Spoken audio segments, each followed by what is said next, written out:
Welcome to Straight Up Dog Talk, the podcast where pet parents, pet guardians, and pet professionals come together to dive into real issues in dog parenting. From controversial training methods to sensitive health topics, we're getting raw and real about what it means to care for our canine companions. Join us every Wednesday for unfiltered conversations, expert insights, and personal stories that will make you laugh, cry, and grow as a pet parent. No topic is off limits and no question goes unanswered. You won't get one perspective here. You'll get them all because every dog is different and every human is too. You can follow along on Instagram, TikTok, and Facebook at Straight Up Dog Talk or by visiting www.straightupdogtalk.com. Tune in from any of your favorite podcast platforms.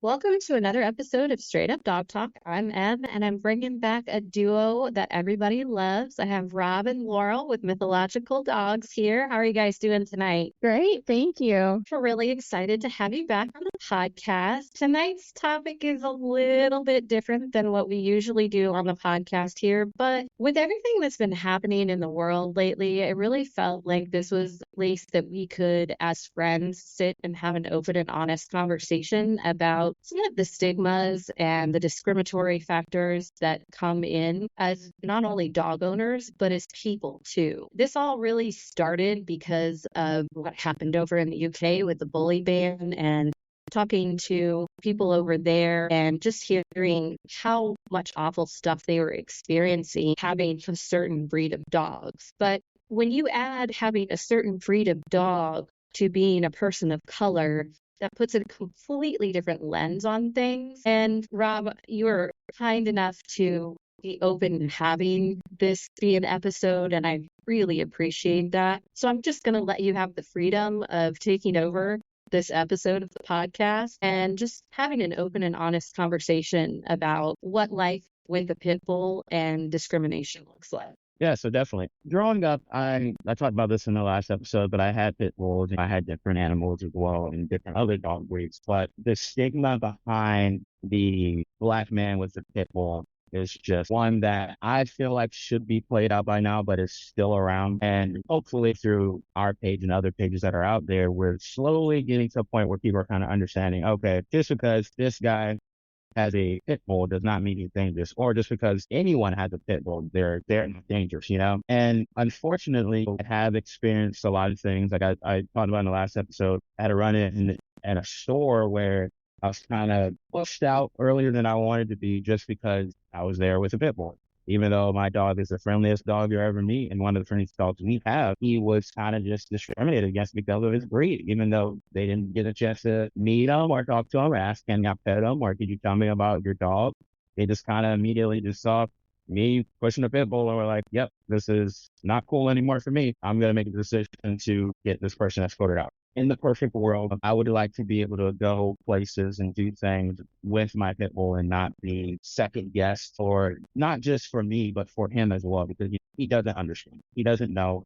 And he is just being discriminated against. And I think that it's very unfortunate in the way that our society looks at me and also him. And I think it's even more ridiculous because those of you listening who know what Thor looks like, could you imagine Thor being pushed around in a Home Depot cart and see that as threatening? It was an interesting, it was an eye-opening experience for me. Like I said, that was the first time I'd ever been in a situation like that where I was upfront. Of course, I've been in situations where people probably like crossed the road or turned around and walked the opposite way just because they saw me coming. But being that I'm just going about my way, being a normal person, just doing their everyday thing, and that happening, it really caught me off guard. And I wish I would have handled it differently, but you can't go back. But it was definitely a learning experience for me. And when it happened to me, I really started to think more about, okay, if it happened to me, how many other people are experiencing it? How many other people are being escorted out or being told something, this, that, or the third, because they are a certain race or a certain color with a certain type of dog? And I feel like the stigmas all around should be broken, that you can't always judge a book by its cover. That's what it comes down to. Get to know the person, get to know the dog. You never know who you might be. You never know who you might run into. And you never know, this person might become your friend later down the line, or this dog might be the next dog that you take your dog on a play date with. So I want to just take this opportunity to raise awareness of the fact that you can't just immediately rule out or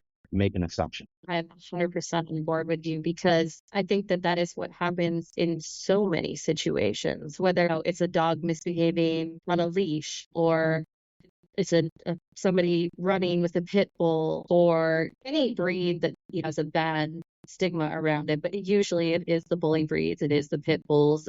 There are other breeds that we talked about on the other episode, Rottweilers, German Shepherds, Malinois, Dobies. A lot of breeds get a bad rap, but the pit bull bully breed in general, they get it the worst. They always get it the worst, which I find fascinating because back in the day, you guys can Google this, it's on the internet. Pit bulls used to be considered the babysitting dog. People used to leave their children home alone with the pit bull as the babysitter because they are gentle and caring and protective of the people that they care about. And now they have this awful stigma that's connected to them because people use them to fight and for entertainment. It's disgusting that it happens. I have a dog that was a bait dog that was used in one of those fights, and he's 12 pounds. He's lucky he survived. And I just don't understand one, how people can immediately judge just based on the way that something looks. But also, the dog doesn't know.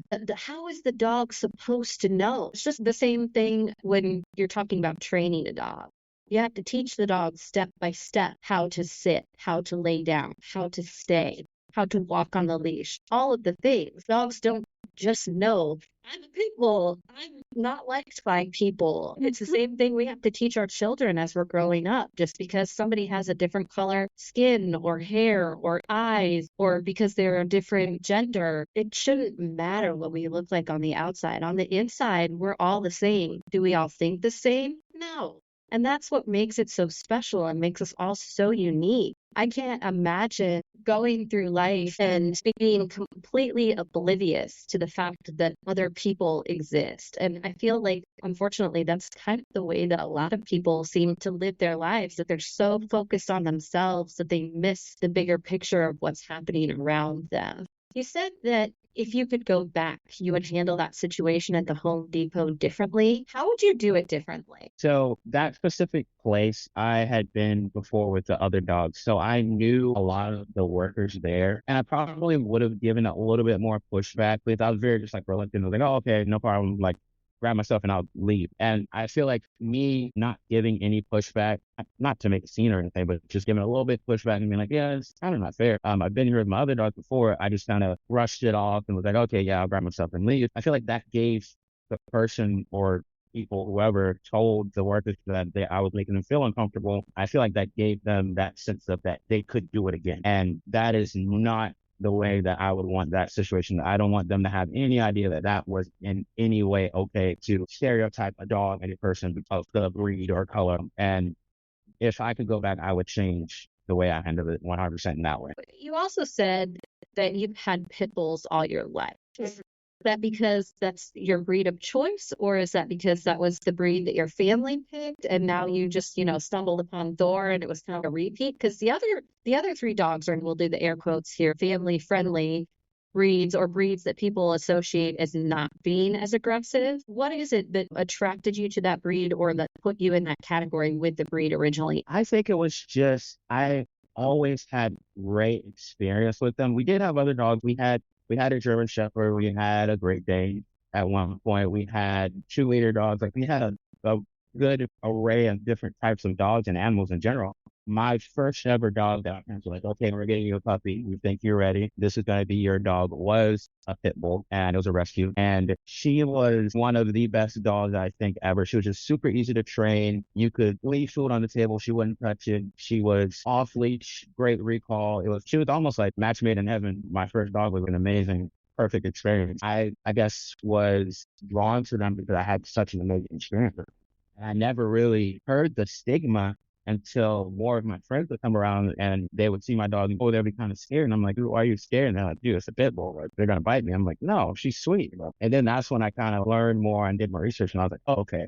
So people just think my dog is, so I bite them. Great. That's the opposite. She just wants you to pet her. So to answer your question, yes, that's why I gravitated towards them, because my first ever dog that was completely mine was it. And after that dog passed and she was a blue-nosed pit bull. When we first started talking, Rob would always tell me how badly he wanted another blue-nosed pit bull, and I think that's why when we got to go see Thor, he just melted because Thor was a blue nose, and it was just kind of like that reunion of another blue nose in his life. And they're such a special breed, and Thor shares all of those qualities. Thor is Thor in many ways is just like he's very loving. He'll lay down when you want to lay down, or he'll go out and party and play with you, or whatever you want to do. I always pick him up. He loves to be picked up. He loves to be piggyback rides. He loves to dance. He loves to do all these things, and he's like so much personality out of the breed that's why I like. They really do have a lot of personality. And I just have to say this. I have so much respect for your parents for teaching you responsibility with a pet, teaching your child how to care for something, how to respect something, learn the boundaries of a dog and understand the language of the dog at a young age as part of your responsibility growing up. Good job. Great job to your parents. That was an excellent. I mean, look, it's made you such a genuine, kind human being that piggybacks pit bulls around on his back. What's more amazing than that? And I also think that it was interesting, and again, applaud to your parents for the fact that your dog was a pit bull, because I know growing up, like you said, you had no idea that there was that stigma, which is interesting to think about, that that's so taught. In the way that I grew up, we never had a pit bull. And I remember watching pit bulls and parolees on TV and being like, oh, fitting, like they're both bad, until I met pit bulls for real. And then obviously fell in love with the breed. But it's just interesting how taught that is. Well, it's so funny because when we start assigning these stigmas, people of color, pit bulls, let's talk about the negative association that people have with muzzles. What's wrong with muzzles? That is a tool that is protecting people or the dog from a harmful or scary situation. Just because a dog has a muzzle on does not mean that that dog bites. It does not mean that that dog bites. It could mean that that dog got bit and is a little bit reactive, and the owner is smart in taking safety precautions. Exactly. It could just mean that the owner said, you know what, I think it would just be better if I never had to risk this at all. Like you said in your other episode, lawsuit, right? Big dog walking around with a muzzle, immediately negative stigma. There shouldn't be such a negative feeling about certain things. People have negative feelings about kenneling your dog. People have negative feelings about e-collars. People have negative feelings about prong collars. But when in reality, what we're talking about here is we have been taught negative things about each of these topics because of how we were raised, because of how we grew up, because of those examples being used in a negative light. Now, that being said, as a trainer, do I think every dog needs a prong collar or an e-collar or a muzzle? No, absolutely not. But is there a negative downside to training your dog with those kinds of tools? Not if they're used properly, not if they're used in moderation, not if they're used for other people's safety. I think that, like you said, getting rid of all of these negative stigmas and biases against people and breeds is what this world really needs. And we just really need to bring people together.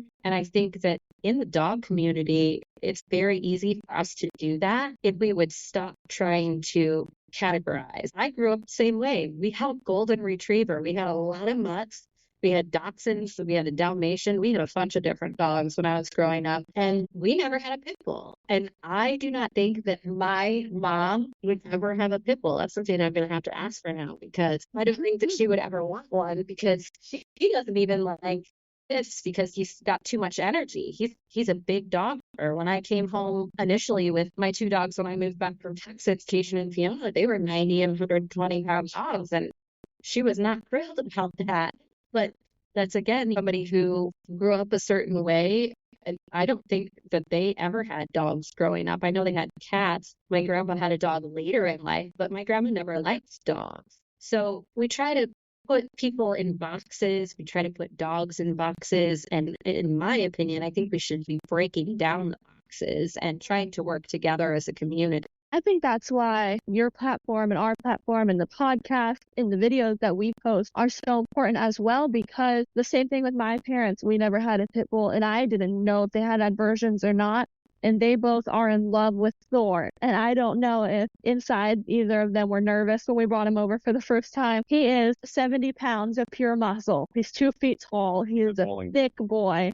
and you can see all of his muscle, and he has a huge mouth. So I think there was some hesitation coming from adults in my life, older people who grew up with those stigmas, and now they'll cuddle with him and they'll kiss him and they'll hold him, and it's just great. And my little sister who's 7, when she first met him, he was so sweet, but I think just the way he looked and whatever she's seen online or heard or whatever, she was terrified of him. She would make somebody hold her every time that he walked by. And then the last time she saw him, I showed her a bunch of videos we had been posting before, and she said, okay, I'll meet him. And she did, and they just cuddled for days. So I think it's so important to have these positive bully breed influencers out here as well. I think it's breaking down those barriers and showing people, yes, this breed is so sweet. There's another account that does a really good job of this. My mentor is Sailor Jerry, and she does a really great job advocating for herself and for bully breeds with her dog Enzo. But she also just started working with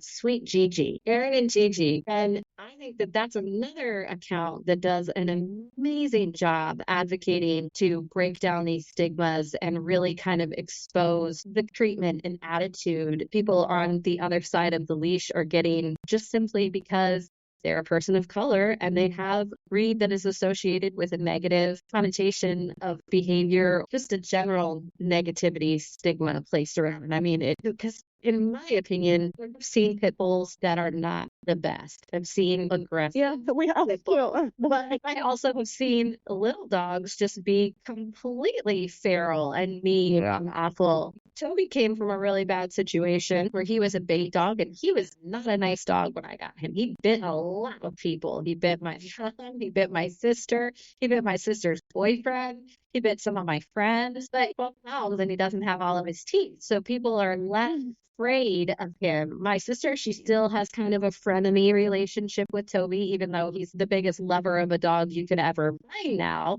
But she's hesitant because she had that bad experience with him. And unfortunately, that's what carries over. That one negative experience carries over, and then it carries down the line. And then your mom told her mom, told their kid, and it just passes on throughout the years. I don't know how we stop that. In your opinion, what do you think that we can do to bring this kind of awareness and stop those stigmas in their tracks?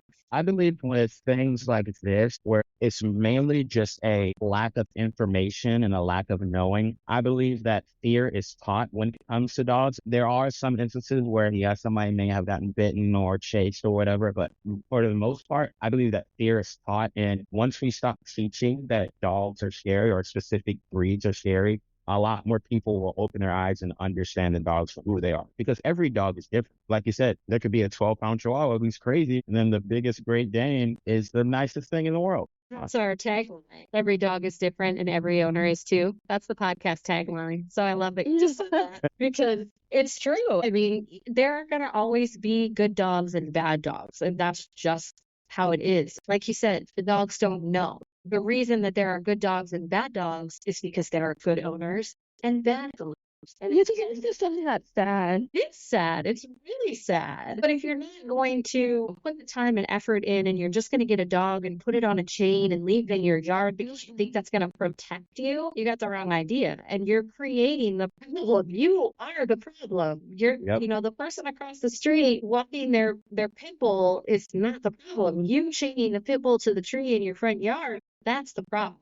That's the stigma. That's where all this negativity came from in the first place. Yep. Definitely. Yeah, it is sad to think about, especially, and I think that the answer to your last question about how do we break this cycle, I think a big part of it is a lot of people who have these bad experiences with this select breed, changing that and giving them a good experience with this breed. So like people who come up, and I've had kids come up to Thor and they'll be like, hey, can we pet your dog? And then the mom will be like, no, you can't pet that dog. And I'll be like, yeah, you can. And the kid does it anyways. And the mom watches and she's like, wait, and she'll pet Thor? And I'm like, yeah, it's okay. So I think that really helps. It's like kind of breaking that cycle and seeing, okay, this dog looks like that dog that bit me, but he won't. And it is sad to think about how many people will pet other dogs and Thor will watch and he'll look at them pet the other dog and not pet him, and he'll get so excited and they'll walk by. And that's heartbreaking to think because he has no idea that it's because of the way he looks. It's not like Thor looks in the mirror and he can see himself and go, oh, I'm scary. He can do that, right? Like, he doesn't know. He looks in the mirror and he goes, handsome. So Yeah. cute. Look at my face. I'm gonna wiggle right on over here. He's a good boy, but that's because he has good owners. And that's, again, I think that's just a huge point here. And you guys have some other dogs that are way more difficult than him and reactive and don't do well with other people. And it's so sad that just because he looks the way that he looks, he's not getting lovins because people automatically assume, well, that dog's going to bite me. This is 2024. It might be 2025 when this episode comes out. Who knows? I'm just saying, why are we still doing this? It just doesn't make sense. I mean, do you find yourself avoiding certain situations or places or activities because of your situation with Thor? Definitely not. So I'm a big believer that I try to break the stigma a little every day. So right now we're more secluded, but when we're in the city, I try and take him as many places as I can. He's my passenger all the time, and my right hand man, as I like to say. So I take him as many places as possible. When I'm going to my friend's house, or if I'm going to like a restaurant or something, I'll sit outside with them. And it's surprising, like the more people see and they see like other people come up and pet him, then they're like, okay, he's okay. We can go up and pet him. And it's like the amount of people that take the chance, I think will be happily surprised to realize that, oh, this dog is not me, because he's not. So I try and, like I said, I try and break the stigma every day. I try and take him out and let people pet them and get them interacting with other people so people can realize that pit bulls, bullies are not mean dogs. That's like, there's not that. That's fantastic. I love that. And that's, I mean, that's the thing is that we need people doing exactly that. An active, I'm taking my dog out. I'm trying to show you that we're doing the work, he's doing the work, and that he is safe for you guys to be around. Now, that doesn't mean just run up to every pit bull and pet them, but that doesn't mean just run up to every dog and pet them either, because there are a lot of dogs that have aversive reactions to people that they don't know. Fitz does not like people that he does not know. So he doesn't go out in public places the way that some people can take their dogs because he is not comfortable enough or confident enough. Are we going to try to change that? Yes, but he's always going to be a work in progress. Every dog is always going to be a work in progress. It doesn't just stop because you got them to the point that you wanted them. You have to continue training and implementing that behavior into them every single day, because if you drop the consistency, then their behavior consistency also drops. And I think that that's where a lot of people get lost. I think that they go, well, they made it to this point, now we're good, and then they just hit the snooze button, and then everything falls into a disarray, and they're going, what the heck just happened? Yep, I've had many more people come up and try to pet Freya while she was actively growling at them than people that try to come up to pet Thor while he just sits and waits. The poor guy. I mean, so can you imagine being passed over? How do you think he feels? You know, like I would love to be inside of a dog's brain for one day and just be like, what is he thinking? What is he wondering? Why does he see this is happening to him? Like, how does he interpret that? I would love to know what the dog was thinking in some of those situations, because they definitely don't always understand. I mean, we talked about the human dog language barrier in several episodes and how being able to read body language is so important. But dogs can smell emotions.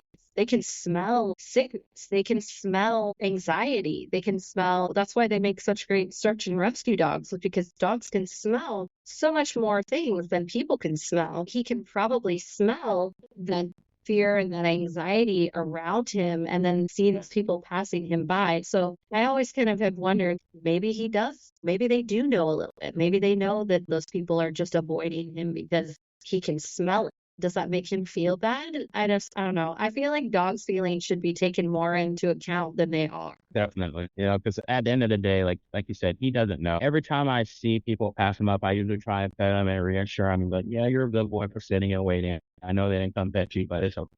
Yeah. I think that your approach here is the right approach. And I think that, again, this is just another one of those areas where we need to be vocal about it, and we need to have more people showing up their dogs and showing up for their dogs. And I think this community, it's still, we call it dogism because that's the best term that we can come up with. You know, racism for dogs is dogism. So how do you think people in this community who have bully breeds, pit bulls, or even other like working dogs, German Shepherds, Rottweilers, Malinois, that kind of like area of dogs, In your opinion, what are ways that people can show up and help de-escalate the stigma?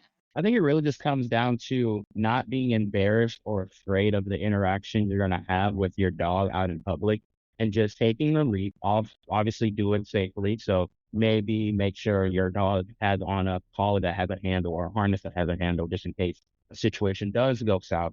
But I think it really just comes down to like putting yourself out there in public and showing that, okay, my dog is good with me. I'm a good owner. I'm going to showcase my dog. And I know that my dog can break these stigmas. And then all it takes is like one person at a time. You might meet someone who is terrified of German Shepherds or Rottweilers or pit bulls or whatever.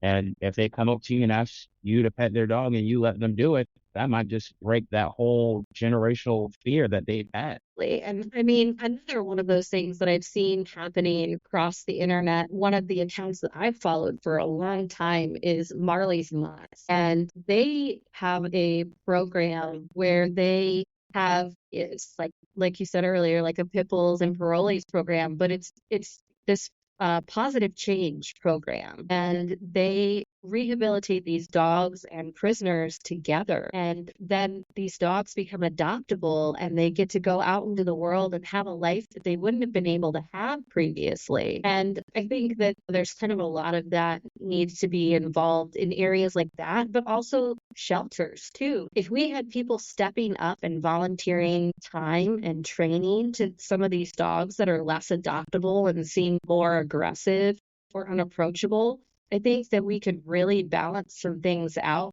for some of these dogs because we'd be giving them a better opportunity. And I'm not saying that it doesn't happen. I'm just saying that it doesn't happen on a big enough scale. Definitely. Yeah, I think that's a goal that we have when we are back in a place where we can go work with shelter dogs again, especially now having a platform where we can talk about them and post them and get more eyes on these dogs who need stains. I can't wait to go back to the pound and take dogs for doggy days out and stuff and get some eyes and work on that more. I love those accounts that do that where they take the dogs and they make like a almost like a Tinder post for them on their Facebook pages, or they have, I saw one recently where it was a bunch of ballerinas that posed with all of these different dogs, and every single one of the dogs got adopted because they were like posing with these ballerinas. I just think that there's so many things that we could do to be creative in these areas that could potentially open people's eyes against the breeds and also just people, because there are things that happen and there are assumptions that are automatically made on the internet just because we're behind a camera and we're behind a screen, and people kind of just think that they can say whatever they want to say. And this is where I'm going to bring in that stupid reel of mine that went viral of me feeding Fitz cake on a floor. And honestly, this goes both ways. And I'm not trying to diminish anybody here in any way, but you can't expect people to be nice to you and not be nice to other people. Like, you always have to be putting that good energy out there. And on this post, I got attacked in so many ways that if I had said any of those comments on anyone else's page, somebody probably would have come and burned out my house, or, tried to cancel me on the internet, or just things that I would never think to say to somebody else. And, putting my race and my gender out there as a negative thing for simply feeding my dog off of a fork. And I just really think that you cannot go out there and do those things to people and then expect other people to turn around and be nice to you, which is why I didn't respond to any of those comments. I didn't hide any of those comments. I didn't say anything negative to any of those comments. Now, were there a battle in my comments with other people having fights over dishwashers and people eating at restaurants and dog germs? Yes, there surely was. And I sat there and I read all of the comments and I laughed all the time.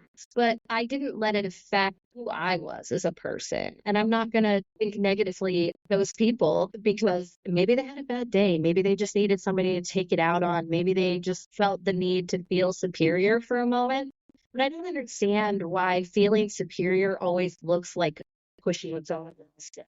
Yeah. Yeah, we get our fair share of awful comments every single day too, and also DMs. We get a lot of hateful DMs, and people will send us, and I've seen it from a lot of people, the same screenshot that has fake statistics on it about pit bull rates, and they're wrong, all of the statistics, and they'll send paragraphs and say, just wait till your dog mauls somebody. Or now I get comments too. Rob's not in the social media accounts at all, actually. He has no idea what goes on behind the scenes. But I'll get comments about him and our relationship and so many things. And it's just awful that people take the time out of their day to be people. That affect you personally? Because, like you said, he's not active on the accounts, and you're the one that kind of takes in all of this negativity and has to deal with it. Do you guys talk about that, or is that just something that you are able to wipe away and say, you know what, that's their problem? I am the opposite of Rob in the way that he is calm. I am feisty. So I'll reply to these people all day. I'll fight with them. I don't ever get bothered because you're saying it behind the screen, like say it to my face. I don't get bothered, but he will he will ignore everything in the most calm way. I've replied to people like when they comment and been like, wait till that dog mauls a child. And I've taken that comment and made a video tagging them in it of Thorn loving on children. I think that, proving people wrong, there's nothing wrong with that. If you can absolutely be like, oh, here's some definitive proof that my dog be mauling any children. I just think that if you have those opportunities and you have the willpower to do it, I don't have the willpower to fight with people on the internet all day long. I don't have it. But there are certain things that if somebody came at me or tried to attack me about, there are probably things that I would get defensive about. That's definitely an area where I'm probably with Rob, where I would have to pick my battles. Yeah. So with that being said, like I'm definitely not going to get like into a whole lot of fights on the internet just because I feel like that's one of those situations where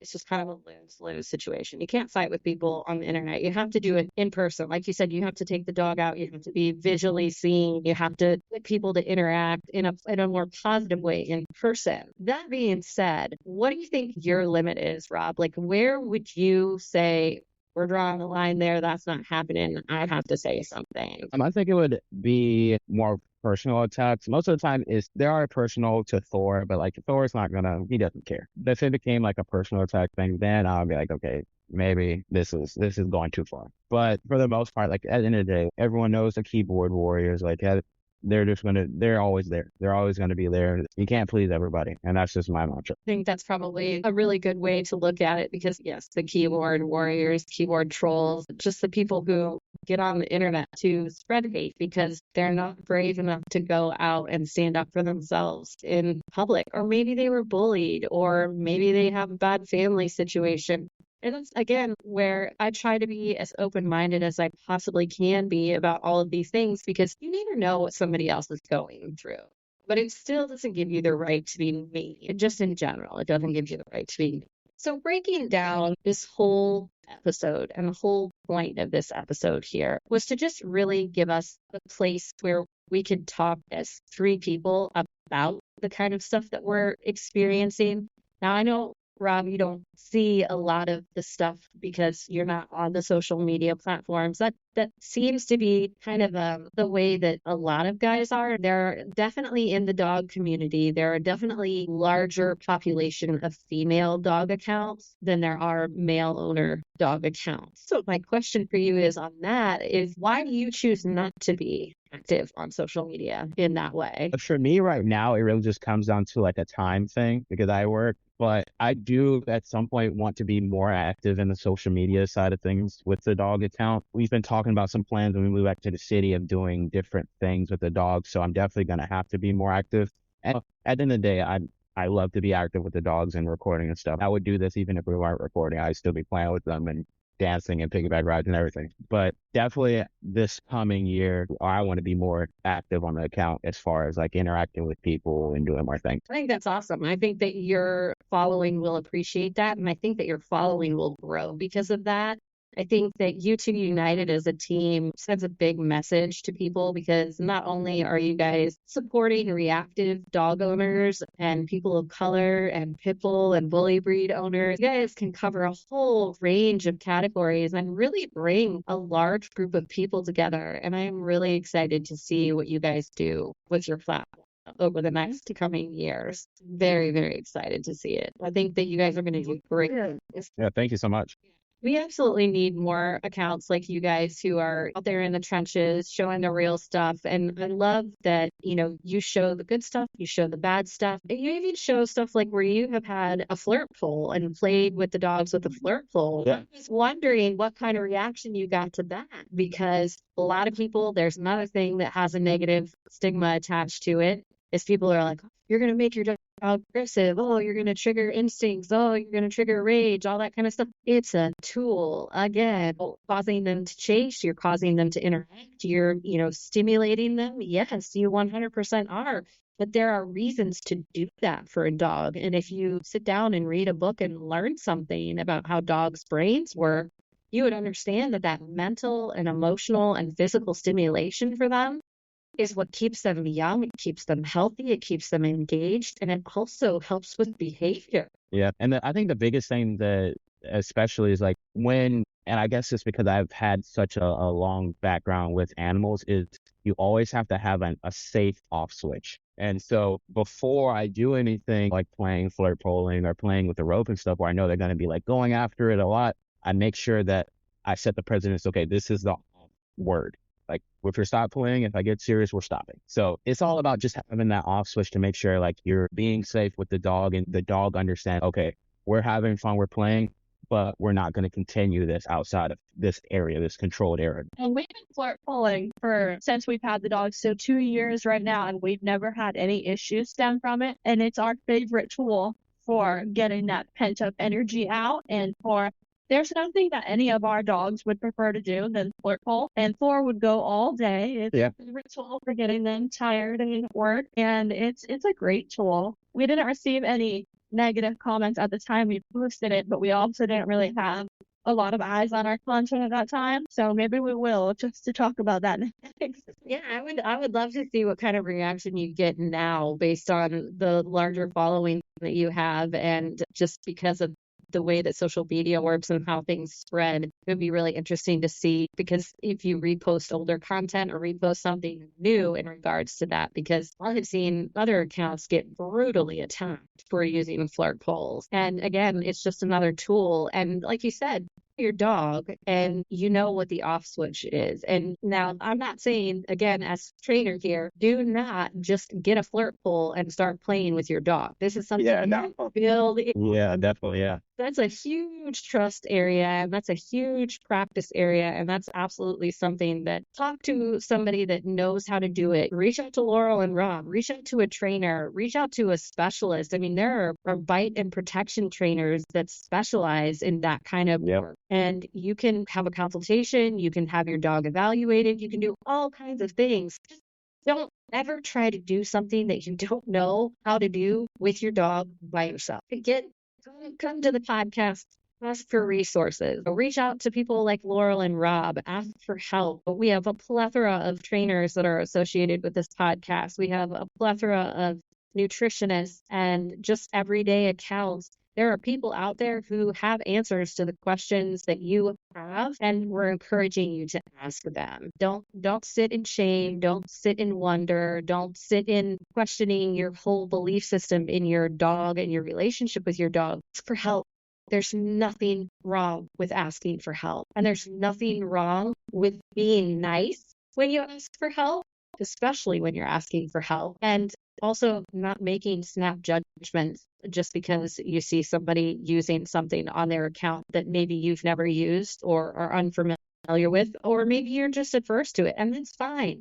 Because again, everybody's different and everything is not the same for everybody else. So just be careful what you guys are doing, and be careful how you're approaching things, and also just be careful how you're treating people. This is an area that we can all do better in every single day of our lives, and it really does not take that much. To be nice, to say something nice to someone, costs you absolutely nothing. That has nothing to do with who you are as a person. In fact, it makes you a better person. And if your ego is keeping you from being nice to somebody else, that's on you, not on them. Yep, and I think a lot of people don't understand these days either that digital footprint exists. All of these things that you're saying online are there forever. Even if you delete it, you're trackable for everything that you're saying. Yeah, 100%. I mean, that's why I left all those comments up on that cake post, because that's on them. That's not on me. I'm not going to get involved in all of that negativity, because there's no point in it. This is about spreading kindness. This is about spreading love. This is about spreading education and awareness. And we're here for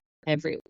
I don't care if you had a bad past or a bad experience, or you were not a great person previously. If you're trying to be better and you're trying to do better for yourself and your dog, we want you here. And that's all there is to it. Yeah, we agree.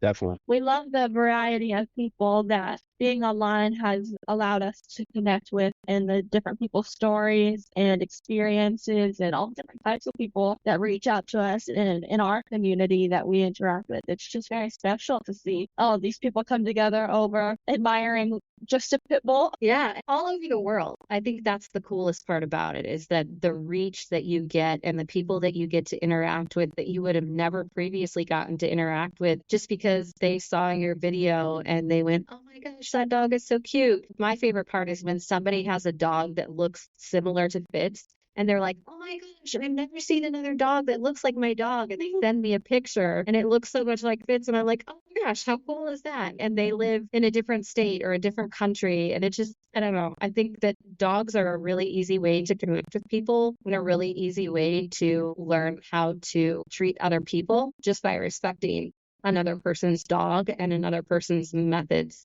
that they use with their dogs.